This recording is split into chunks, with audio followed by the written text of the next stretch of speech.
Back with the boys, Brandon Wheeler, Fernando Palomares. Another week of great golf talk here on Tap In Eagle. And look, Brandon's in a different location. Brandon, tell us where you're at.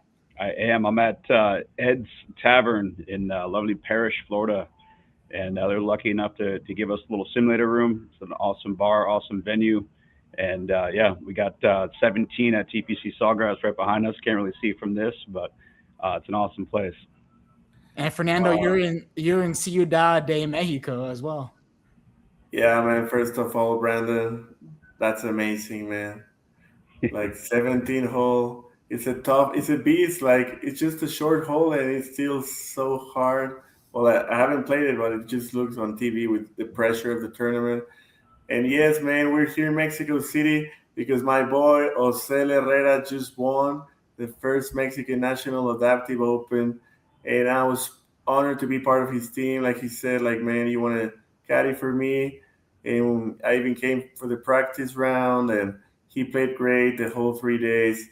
Just such a solid ball striker, man. He hit like 10 fairways each day, like 13 greens each day, and he shot 2 under today, and it was beautiful. He won by 15, and he was playing with like two other guys who were really solid players.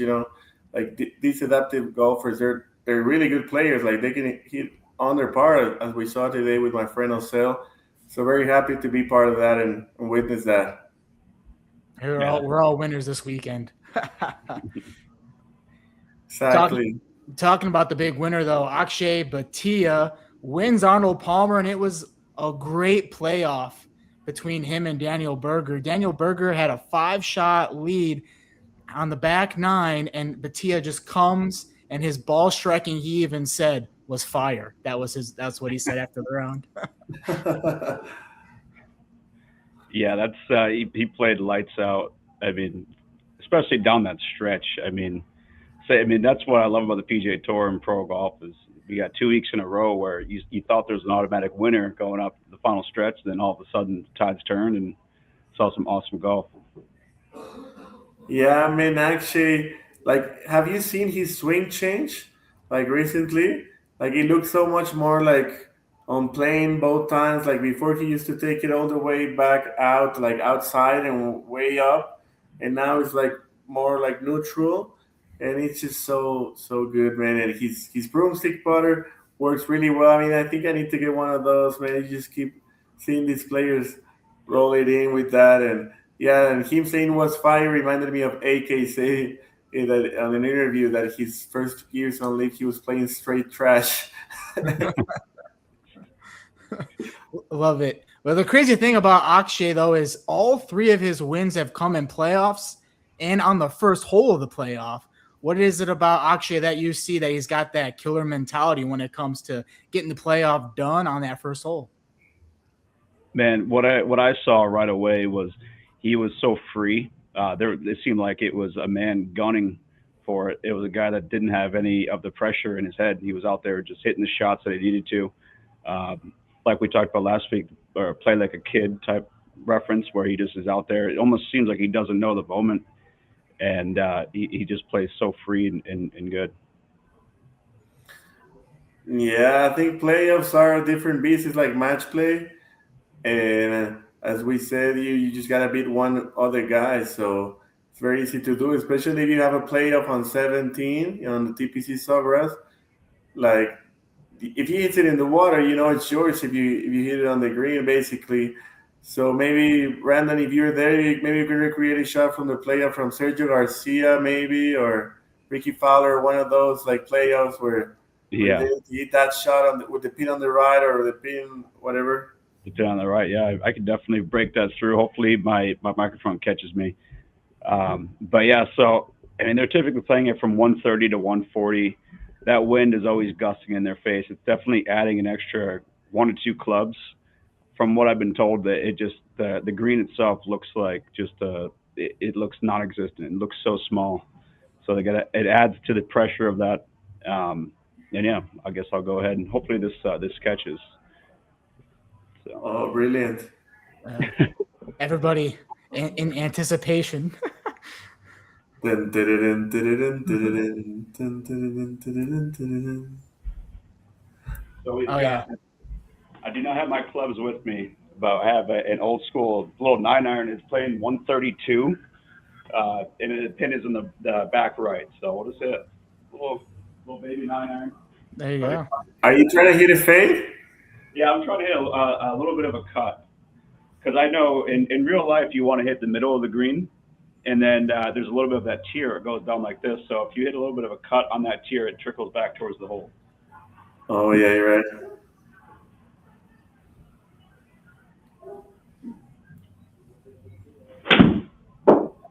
Oh, I drew it. Oh, looks good. It looks on the green. Oh, stay down. Oh man. Man, that was such a good shot. Thank Did you play that against the wind or downwind? So unfortunately, it was downwind. More realistic would be it wind into you. That's why I had a 9-iron in my hand. I think you're too strong, man. You should hit it like a sandwich when it's downwind. Yeah. Absolutely. And Brandon, we know how much you love Daniel Berger's swing. He actually shot the lowest score at Bay Hill since 2014 after that first round, 9 under. What did you see from him early on that was going so well? Because he has been battling injuries these last 4 to 5 years, and he was going for his first PGA Tour win since 2021. Yeah, I mean, obviously, incredibly impressed by him. I know I brought him up a couple of weeks ago because he does have that famous bullet cut, which I love so much. I mean, he looked like he was free. He looked like he's been there before many times. The guy was a former superstar. He's just been battling injuries a lot like Will Zalatoris. So I think that he's finally healthy. He has the game. He's one of the best players in the world by skill-wise. And I'm excited. He also was born and raised in Florida, in southeast Florida, outside of Fort Lauderdale. So he's used to these Florida conditions, and that's why he always does so well in the Florida swing. Yeah, I mean, what a player. I really want to go fishing with him. He looks like a cool dude. Yeah.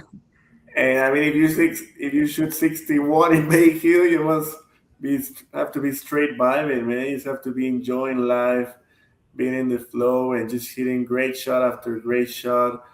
And he just played amazing, man. Props to him. I'm picking him this week, actually, to win. Nice. I love that. Nice. We'll get to that. So it was really the last hole of regulation on 18.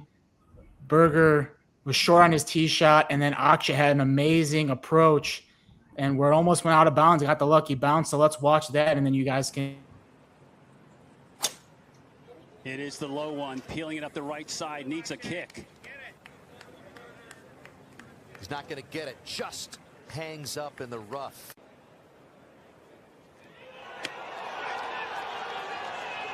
Turning it from left to right on a great looking line. Aggressive line, just clears. So what was Berger trying to do on that drive? And then is that Bhatia approach just a lucky bounce, or what was he trying to do on that shot? Yeah, I mean, Berger was definitely trying to hit like a low little pull cut, start that over the left rough and have it go back. And, you know, I'm sure the pressure of the moment just led to it being blocked a little bit. And on a shot like that, you're looking at such a low RPM on the spin rate that it's almost like a knuckleball. So it gets out there and it just chases, it runs. And when you hit the rough like that, I mean, clearly it's just going to eat the ball up. Yeah, I mean, a little bit of luck there going the other way for Berger on both sides. Like, Akshay's ball was just like 1 yard from going to the water, and man, that would have changed the whole thing. And that ball from Berger, it was like 2 inches from the fairway as well, man. Yeah, and I think Akshay too, as far as that was an aggressive shot, and it paid off. I mean, I know a lot of times you hear that these guys on the final hole, the final stretch, they're actually clubbing down because of the intensity, because they're just so jacked up. So I'm sure he may have been 2 clubs down and just try to fire it in, and you know, maybe it was just a little bit of a misread on that, but it seemed like he peered it. The shot tracer on NBC broadcast, he even got the direction wrong on that. So it had it going way left and it went right. So that was kind of funny too. Man, maybe you should try to hit another with the sandwich with the draw, like Yeah. with the Akshay shot. Yeah. Like Bubba Watson, the Masters. Oh Yeah, incredible. The best shot maybe ever. Oh yeah. We'll get Brandon to demo a 17 here shortly. But let's talk about Scottie Scheffler. He was under par in the first round for the first time since his first start of the year when he won at the Amex. But this was his worst finish of the year, T24. What are we seeing from Scottie, and how can he continue to improve his game going forward? Yeah, I mean, the headlines, it seems like Scottie is not Scottie, but I actually saw a headline that he's number 5 in the FedEx Cup rank this year. So you don't get to number 5 for the year rankings just by playing bad golf. So, I mean, I think we're all maybe just panicking a little bit because he's not the typical robot self, but he's still playing some phenomenal golf, and I still like his odds every single week. Yeah, he said he has a new driver in the bag too. So what could be a new problem with a driver that might be what we're focusing on here? Yeah, I mean, for a player at his level, obviously the best player of the game, I think it's a comfortability thing. It's a mental thing. I mean, it's not like his swing has changed at all. It's all just mental. Something probably feels off on his equipment, and I know that he is a worker, so he's probably in that equipment truck with TaylorMade and tuning out different stuff. Yeah, Scotty, I think it's like tied for 56th. I saw in Strong Green Approach, where he's normally like first. Well, he's normally first on everything. But I mean, it's the season just started, so you can really judge anything yet. And so he's definitely the favorite this week at the Players. Oh yeah, he's always the pick to win every week, no matter how bad the finish is. If this is his worst of the year going forward. Rory McIlroy withdrew after the third round. He tweaked his back after a gym workout trying to go and play before his round. Said he couldn't swing very well. Is this concerning going forward? We know he's won the Players. The Masters is coming up as well. Are we concerned going forward with this back injury for McIlroy? Yeah, I mean, I also saw that he's still at his place in South Florida, and he's not going to get to the Players till I believe Wednesday. And that would be concerning if it was anybody other than Rory McIlroy, right? Like, he could show up on Wednesday and still win the tournament. The guy's, I mean, physically not even a human. So I think for anybody else, I would definitely cause some red flags. But for him, I wouldn't be surprised if he went out and just completely balled out. Yeah, exactly. That's why I'm backing him up this week as well. I think I think this tournament is one of his best because the harder the course is, the better he plays. So I'm definitely going with him. It's also one of a really big tournament to him too. Oh, well, yeah, won it twice, defending champion, big time for him. Someone who You struggled. remember those cleats that he had, like those golden cleats when he won the Players? Oh yeah, wow, those were amazing. Really cool. Maybe he'll wear them again this week. Justin Thomas, plus 14, finishes last PGA Tour return. This is tough 2 courses to come back from when you had the injuries that Justin Thomas had. Yeah, I think I mentioned that a couple of weeks ago, that coming back at the Arnie is quite the task. So, I mean, he's been playing, I think, some TGL. So, I mean, but I definitely say it takes time to ramp up to the PGA Tour speed. So, I mean, that's even from the years back with Tiger. When he would come back from injury, he would always talk about how, yeah, I'm out shooting low numbers with my friends, but there's something about being in tournament play that's just way different, and it takes a little bit of time to get used to.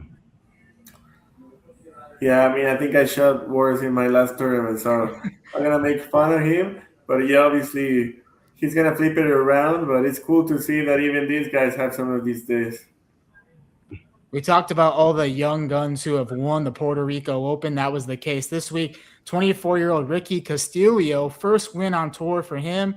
If you remember, Scottie Scheffler didn't win on the tour until he was 25. And he's riding off momentum, Castillo is. He was top 5 last week at the Cognizant.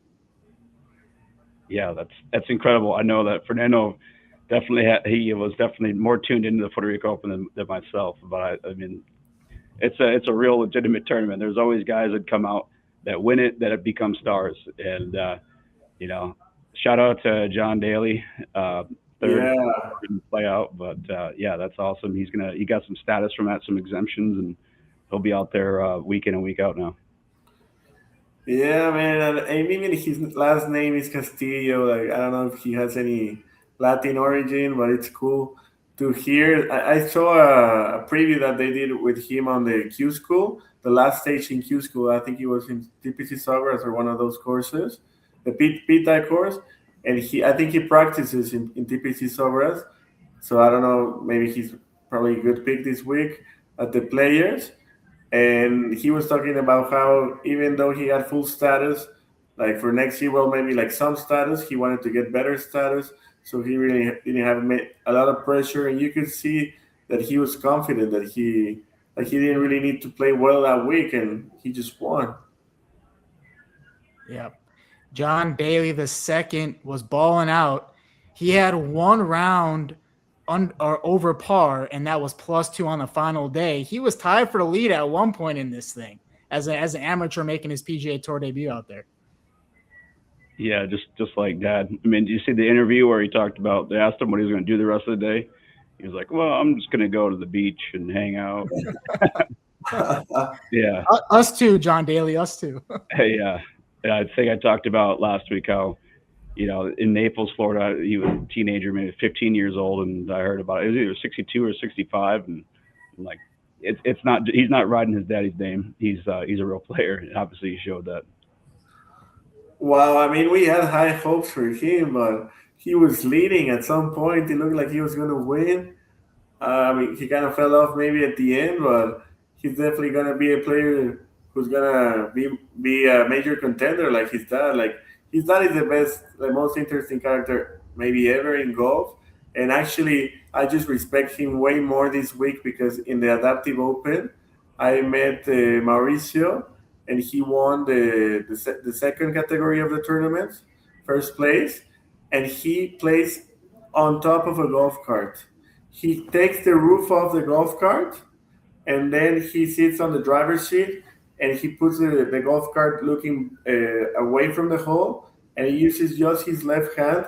He hits it so good, man. He shot 79 today, and he could have done way better, but they put like these little greens on him, and he didn't play like the actual greens of the course. They made like some provisional greens for him, and so he could ride up in his golf cart and putt the ball out and everything. Like, it was incredible to watch. And he told me John Daly taught him to play like that because he had like a terrible accident, like an incident, and so he has to stay on the golf cart. And John Daly told him, you have to use your strong arm to hit it. Like if you play right-handed, it's better if your strong arm is your left arm. If you play left-handed, it's better if your strong arm is your right. That's what John Daly told him, and man, it works for him, man. Yeah, I've seen videos of John Daly with his left, just going lefty, like with one arm, chipping balls in, and I believe it's Freddie Couples warms up with one hand on the club at the range. That's how he starts his warm up. Wow, impressive. We should see some golf carts out there. Then Tiger can play because that Tiger said he needs a cart, so we can get some carts out there. Tiger plays, everybody's happy. Exactly. All right, we move on to TPC Sawgrass this week. Brandon has the 17th hole behind him. Brandon, what are we expecting this week from TPC Sawgrass? Yeah, I looked at the weather. I saw about it's going to be beautiful 70s, but it's going to be windy per usual. So they're going to be a lot of gusts. There's going to be, what we've been seeing through the Florida swing, but times 10 because this is definitely the true test. I think it's going to be somebody who is precision, who gets streaky hot putting, and just knows how to play on that grass. Yeah, I don't know if it's a fifth major, but has a different feel to it. More people, and some of these shots, like if you hit it on to the right on 18, if you bail out on the tee shot, I mean the second shot, the water's still in play. So I remember Cam Smith making a huge bogey there. So we'll be tuning in on Sunday, definitely. Brando Chambly said it's the standalone tournament. That's what he called it. And he got some heat for that, but that's Brando Chambly for you. He likes to put the headlines out there. Brandon, you have the hole 17 behind you. What's the key to playing hole 17? Well, I mean, it totally depends on where the wind's coming from that day. I mean, if I knew, I'd be, on tour, right? So I'll just try to give my own analysis from it. I think it's one of those holes where you just want to. It really does spin like crazy. You see a lot of shots that land maybe even 10 feet past the hole that end up spinning back into the water. So and on that Sunday pin location being in that back right, I mean, the most aggressive play is to go about mid-right and to have it kick off that slope. But if you're in contention, there's no way you're trying to hit that shot. You're just trying to get it on the green. And I think that's what goes through their head mentally is let's just put it in a spot where it's going to hold up, where we got a putt and something that's going to get us to the next hole. Yeah, definitely play safe. And if you hit a draw, maybe sometimes playing safe is hitting at the pin. But you have to trust your shot, and like even Rory said when he was walking from the 16 green to the 17 tee, he was thinking about the water, but he had to replace that thought with a better one and just stick to it. You want to take a swing, Brandon? Show us. Yeah, sure can. We'll see how I do here. Hopefully, you can see it in the background. Right. Oh yeah, we saw it the last time. We're happy to see it again. Brandon.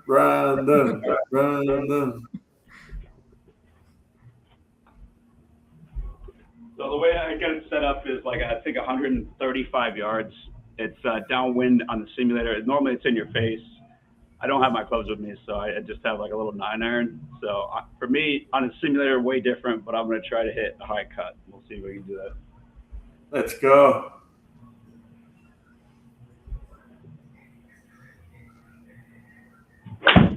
Oh, it's beautiful swing.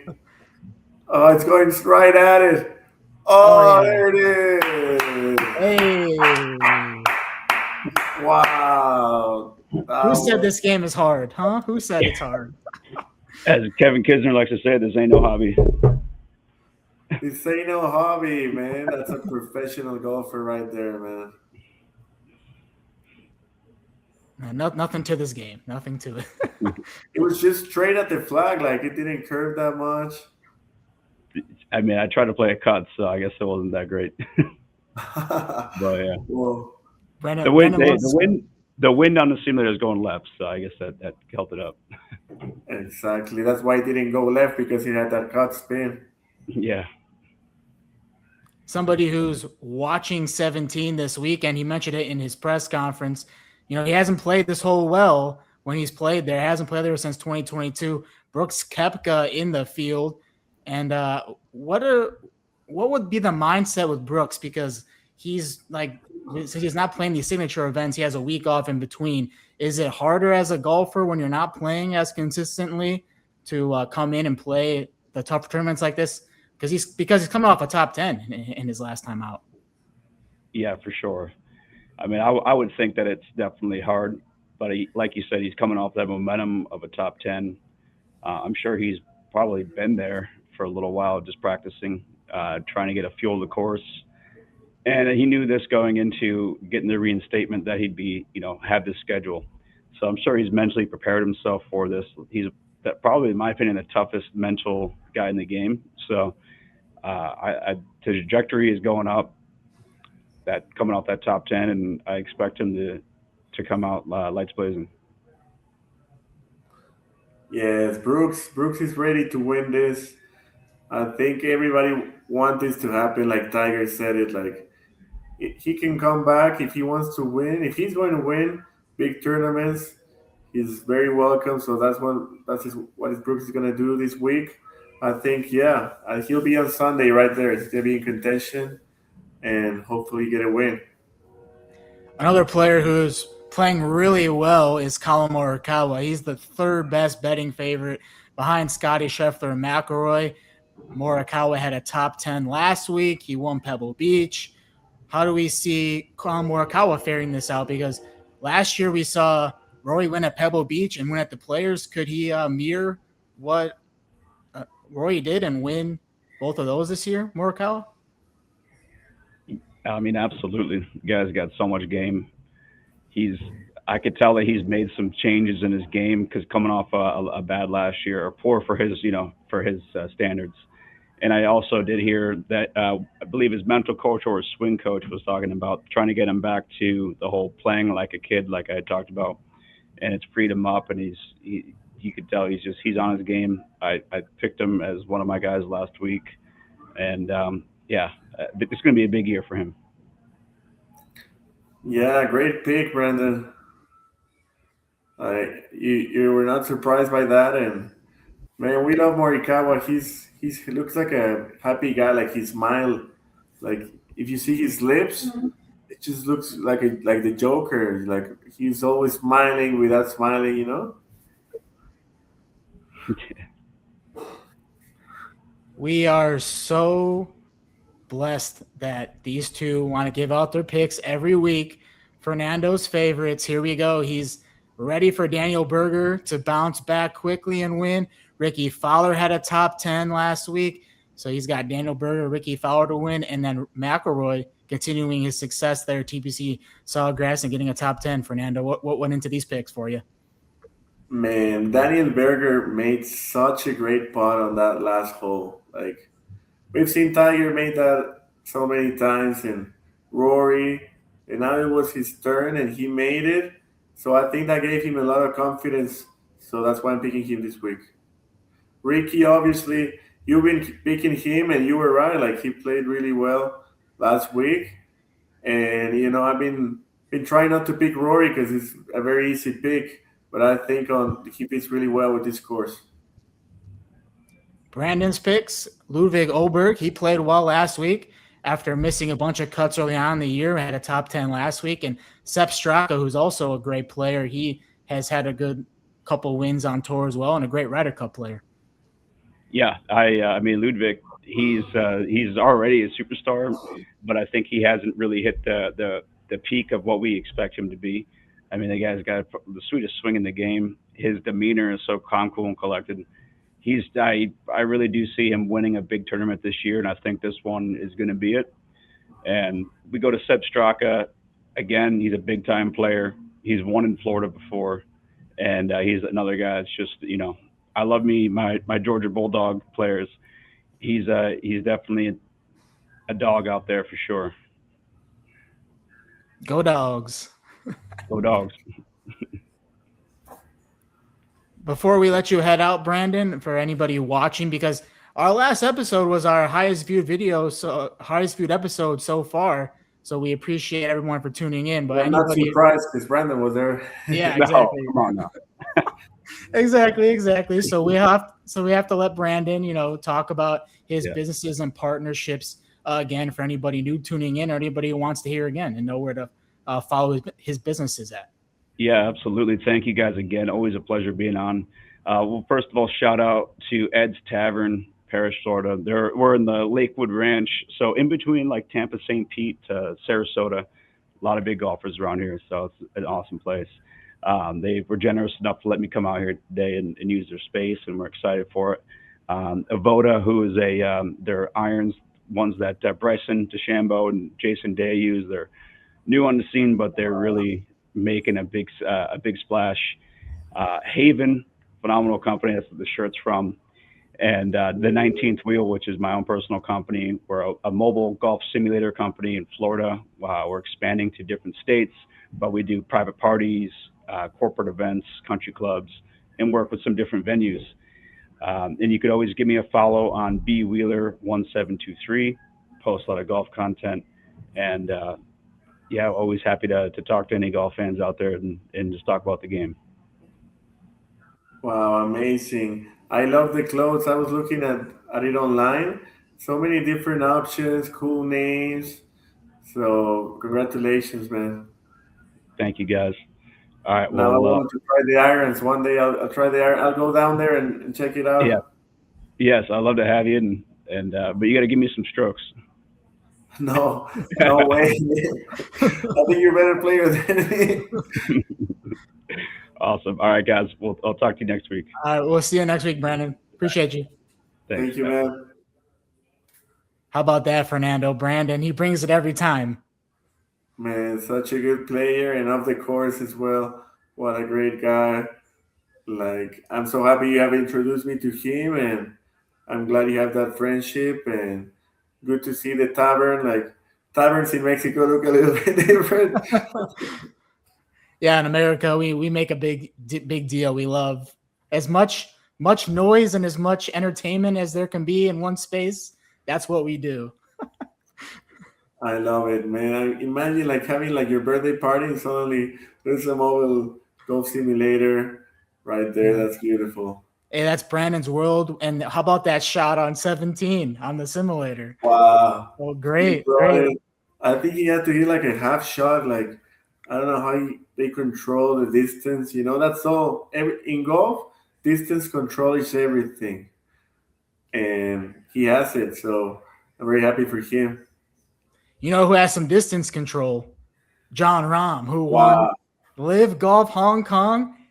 He was done. He was done finishing second, Fernando. 24 event drought of not winning, and he is on top, and he just put the pedal to the metal down that back nine. I mean, it was birdie, birdie, birdie. Like, amazing performance from Jon Rahm. Man, finally gets it done.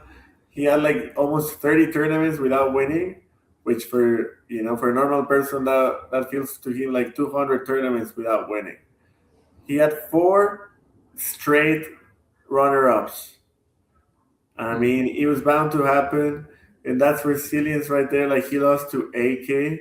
I mean, some other people would have been like devastated by that, and he just came up clutch. He shot 8 under on the second day. That put him in position and shoot another 5 under on the third day, and then another 6 under on the last day against Thomas Dietrich, who was playing great. Thomas Peters and Carlos Ortiz, they were all great contenders, but he ended up winning by 3.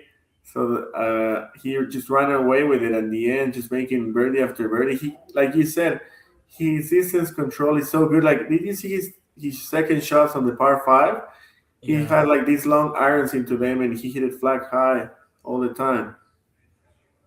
I can't even, so many times he got within like 10 feet, 5 feet of the hole. He was just dialed. Like, it was crazy to watch. He was not wanting to lose again, Fernando. Man, you could see that resolve on his face on every swing. Yeah. And he was like perfect, synchronicity, like divine timing, because he helped all his friends getting there with his private jet. Everybody was grateful that he decided to do such a good move, and he even helped Thomas Dietrich get out to the tournament, and he ended up playing against him on the final grouping on Sunday. And just like, but the golf gods were on his side. They were like, no, man, you deserve this one. And it was beautiful. Thomas Dietrich, member of the 4 Aces, and they end another long streak. They had gone 32 events without winning a team title, going back almost 2 years when they were a dynasty team, winning every week. Dustin Johnson, a proud captain. AK, part of that team. So AK, a winner again this week. Yes. Thomas Dietrich, top 5 finish. Thomas Peters, top 5 finish. But it was really what DJ and AK did paired together on that last day that won it for him. And that's the beauty of LIV Golf. Mm-hmm. Now you get it, man. Like, I do. Hey, you told me to watch, and now I'm in. Exactly. Like, AK and DJ they would have shown 0 shots from them on the PGA Tour because they were not leading. They were nowhere near the leader. And suddenly they start playing well, and suddenly they know their shots count for something. And they ended up winning because AK shot 5 under and DJ shot 6 under, and they won against Legion 13, actually, who was Ram's team. So he won again. He's just going to keep winning, like we said. He just keeps climbing. And DJ is such a mastermind by picking him at the right moment, signing him. And they don't miss Patrick Reed at all. Nope, not one bit. And DJ said, watch out, because they're coming now. After this win, they're ready to win some more team titles. Yeah, they're suddenly the top contender now. Going in after the first round, we thought, Torque and Carlos Ortiz might win after shooting 10 under 61 in the first round, Fernando. Mexican golfer Carlos Ortiz, what did you like from your boy in this tournament? Yeah, he's like very stoic, very chill, very down to earth guy. So I even for him, I think at 61, he's like, so what? Like big deal, That's why he's so good. He's like sort of like a robotic mechanical swing, but he does it so smooth, and he keeps his arms straight and together. He doesn't try to go full swing to have better contact with the ball. And he's from Guadalajara here in Mexico, so an inspiration to us all. And yeah, I thought he was going to run away with this, but Jon had other plans. It was meant to be for Jon Rahm. And as you mentioned, he did get that charter flight for the golfers who were stranded in Dubai with the war in the Middle East. A lot of these golfers didn't even get there until the night before or the morning of, and didn't even play the course like Dietrich. Dietrich's playing it for the first time in the first round. Yeah, that was crazy. I think he even told Caleb Surratt, part of his Legion team, Jon Rahm, like, no, man, like maybe you shouldn't. It doesn't matter if you don't play the tournament. Like, that's not the important thing right now. Like, he was more worried about his safety than about like him playing or whatever. Jon Rahm said it was his duty, which we love to see from Jon Rahm. It was a great gesture for him to do that and get everybody there safely. And some of the commentators as well. Some of the commentators were stranded in Dubai as well. So we had the commentator teams. Who knows what would have happened if we didn't have, all the broadcasters there too. Yeah, and then AK said it, told DJ in an interview, like, when are you going to get us a private plane? Hey, they can get it now. After winning that, they can get it now. We'll see. We'll see. And DJ said that Chris was going to pay for it, which is like the owner of the Foreigners team. Hey, his father-in-law is Wayne Gretzky, so I think DJ's good. I think he's got money. I think we're good. I think he has one in the backyard. Yeah. LIV part of a 3-week straight stretch here. Their next stop, LIV Golf Singapore, and of course the favorite, Jon Rahm. And those are very low odds too. Like he's like the overwhelming favorite. Then you have Bryson DeChambeau, who struggled a lot this last tournament, and David Puig. Those are the 3 betting favorites. How do we see those 3 shaping out on this course coming up this week? Yeah, I think Jon Rahm on LIV has gotten to the point with Scottie on the PGA. Mm-hmm. Yeah, there's no go. Like he's gonna be right there on the final group. I was looking at this course, and it's like obviously very humid in Singapore. There's a lot of water on this course and a lot of bunkers. Sergio won last year. Taylor Gooch has played really good golf there. So it's a ball striker course, so it suits really well for Jon as well. I think Bryson, I don't know if I like Bryson that much on this course, but obviously it's Bryson. And yeah, David Puig, he just keeps trending, is becoming, or in my opinion, he's top 20 golfers in the world right now. And Sebastian Munoz also, he is the 4th betting favorite. So a lot of these, good golfers out here on the LIV Tour getting it going. But let's get your favorites. How about another Spaniard, Sergio Garcia to win, Thomas Pieters and Thomas Dietrich in their best form? You have them for a top 5 and a top 10 this week. Yeah, I mean, like I said, Sergio won last year, and it was really sad what they did to him. Like the fact that Luke Donald didn't pick him for the Ryder Cup, it made no sense. He earned it, like he won. He played awesome last year, but I don't understand it, but I think he's definitely the favorite here because he has played really well. Like last week, he was close to winning. So obviously Thomas Pieters was in the final group last week, and he won in the team competition. So that also gives him like confidence points. And Thomas Dietrich the same, was in the final group and he won in the teams. So I think, yeah, any of those is really good pick. How about somebody that you picked to win, Fernando? Dan Bradbury wins his second Joburg Open on the DP World Tour. He won there previously in 2022. This was no easy task, though, Fernando. He was 4 shots back with 6 holes to go and won. Wow. Awesome playing. This was his maiden win a few years ago, and now his 3rd win. I don't know why we picked him. It was just like a gut feeling. I mean, I knew he was a past champion, but he wasn't trending that much as of late. And I'm happy we went with it because we won some good money thanks to him. And I just wish him the best. Like, if you look at his eyes, like, they're so blue. I don't think I've ever seen eyes so blue. Maybe with Tommy Fleetwood. It's really impressive. And, man, he's from England. And I think South Africa and England always have like an interesting relationship as well. We'll see LIV go there in a couple of weeks. South Africa, DP World Tour off to China after a week off.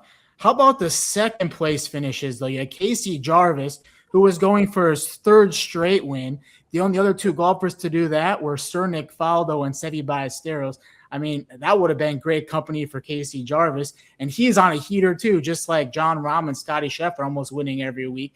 Then Brandon Robinson Thompson, who hadn't made a cut this year, 6 straight cuts and had the lead going into the final day. And then Henny Duplessis, who had the course record in this tournament. This was a stacked T2 group here. Yeah, you said it.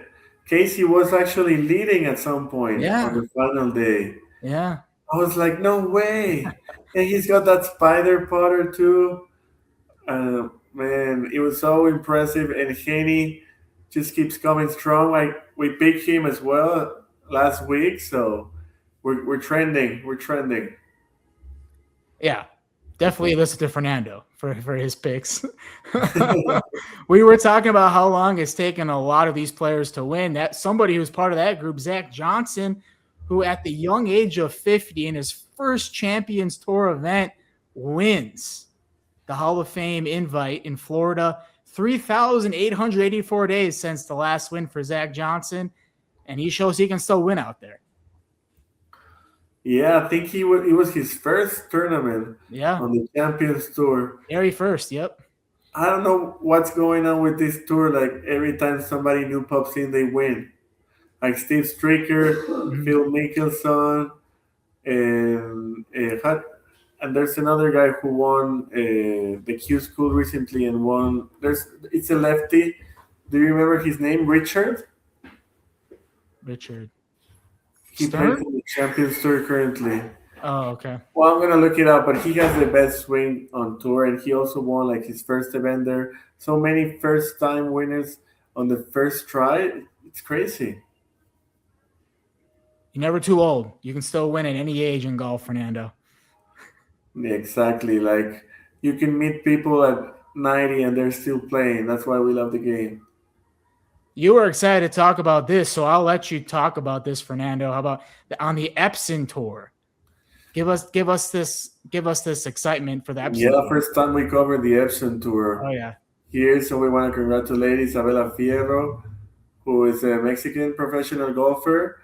And I saw him once when I played the Mexican Amateur here in Mexico City in the Club de Golf Mexico. I mean, I didn't really talk to her, but he oozed like a nice vibe, and it looks online that he's very hardworking and dedicated, and she wants to be like a good role model. And she's always trying to smile, and she's very disciplined with her workouts. And her coach Horacio Morales, he's very well known here in Mexico. Also teaches players like Gaby Lopez, who's top 50 in the world. So yeah, I think very good news for the. I mean, this is not the first time that she wins on this tour. She has also been part of the LPGA. So I think Mexico's golf in general is rising. So I just wanted to bring that up. Hey, we love it. We love it. We want more of that every week. We want to find golfers. Yeah, we want to give the love to people. That's what we want to do. Yeah. How about Doc Redman winning in Chile on the Corn Ferry Tour? He was on the PGA Tour for a while, lost his card, and now he's back winning on the Korn Ferry Tour. Man, I love Doc Redman. I have a signed ball by him. Nice. Yeah, in Cabo. I was volunteering there, and I have it. I have it in my trophy, my wall. Like it's right there alongside Scott Piercy's ball and Michael Kim's ball and Charlie Hoffman's ball, who were also playing with him that week. And he has a picture with Akshay at the Players. So you got the two winners from last week picture together at the Players this week. Wow, that's awesome. Oh, yeah. And we also want to give some love to Gary Woodland. If you haven't seen his interview, it's on the Golf Channel YouTube. He talked about how he struggled with his PTSD diagnosis. So all the love to Gary. And he talked about how, he's literally playing golf and people are appreciative and so grateful that he came back from his brain surgery in 2023, but he feels dead out there. I mean, I respect him so much for coming out and sharing all this with everybody. And you're never alone in the fight with anything you have out there. For anybody listening to this, PTSD is rough. He was talking about an example where he had the walking scorer behind him, and he was like freaked out by it because he thought people were chasing after him. He also mentioned staying in hotel rooms, and he has to put the chair under the door handle because he's afraid someone's chasing after him. I mean, very serious stuff, and all the respect and love to Gary Woodland for what he's going through. As a KU alum, he's a KU alum. We all think of you. We all love you, Gary, and we hope he gets back to winning as well as major champion. Yeah, totally, man. Like we all love Gary. Like he has the best stinger in the game, maybe after Tiger, and so such a good ball striker, such a good person. And man, even the best, like we all go through these struggles, and we all have to like realize that we're not alone in anything. And I think this like Adaptive Open like helped me open my heart a little bit more in that way. Like these guys, like they go through these battles, and for some people are maybe bigger or seem bigger, but we still all have to like come together as a team so that nobody feels like they're left alone, and we can be open about this. And if we feel it, then it's better than if we just like ignore it. Like he said, like when he talked about it, it like lift up a pressure off his shoulder because he didn't want to feel like he was hiding, or he was lying, to himself or to others. And sometimes like telling the truth might hurt, but I think it's better in the long run. We love Gary for sharing all that and being very open about what he's going through, and we all love Gary. Can't say that enough. We can't love Gary Woodland more. Let's get a last word from you. I know you've had a great experience in Ciudad de Mexico out there, Fernando, with the first Mexican Adaptive Open. Sorry, I was writing this quickly, so I added an extra open in there. But anyway, I want you to just talk about your experience this week and what people should know more about it. Yeah, I think it makes sense that you wrote it twice because it's all about inclusion, There you go. That's the beauty of the Opens. You don't have to be anything. You can be anyone. You're welcome. Like some of these people were blind or whatever, and they were just so happy to enjoy the game. And the more you enjoy the game, the more you win. That's why we won today, because we were enjoying ourselves out there and trying to do our best, but not worrying about the result. And yeah, this tournament actually got points for the international ranking system that they have. So my friend Osel soon enough is going to be playing against Skip Poppert and be playing in these big events, and maybe I'll join him there. So very happy with this new era of adaptive golf here in Mexico. Golf is for everybody, and we love the sport. That's why we talk about it here every week, Fernando. We had a playoff on the PGA Tour. Jon Rahm breaking that streak of losses. Second place finishes on LIV, another LIV event this week. DP World Tour is off. The Players, the standalone tournament, as Brando Chambly likes to call it. Lots of exciting golf ahead here this week. Yeah, man. it'll be fun to have like a match against Brandon, like LIV versus PGA. I mean, We'll get that going. We'll get that going. yeah, it's so fun and games until Brandon Chambly sinks a 20-footer for eagle. Until he hits it to a birdie spot on the 17th when we're both in the water, you know? Yeah, I mean, he looks like he has a good swing.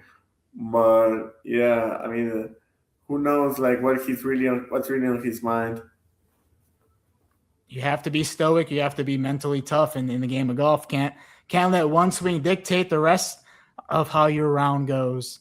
And that's the big part of it, as we always talk about the mental game. If we go back to that episode with Alexander Rocha, you know, it's all the mental.